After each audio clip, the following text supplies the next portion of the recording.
Hi friends, welcome back to my channel. In today's video, I'll show you how to record incoming calls on your Android phone step by step. First, go to the phone or call app. This is the app you use to make and receive calls.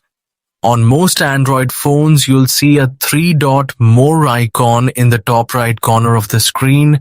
Tap on it to open the menu. Now select Settings.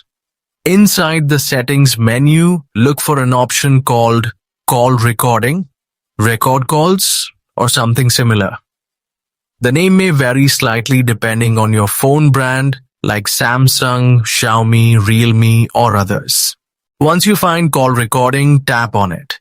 You'll see an option called Auto Record Calls. Turn this option on to enable automatic call recording. After enabling it, you can choose how you want the feature to work.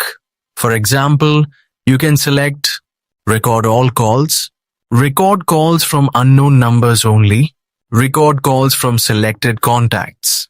Choose the option that fits your needs. Keep in mind that call recording laws vary by country, so always make sure you have permission before recording any conversation.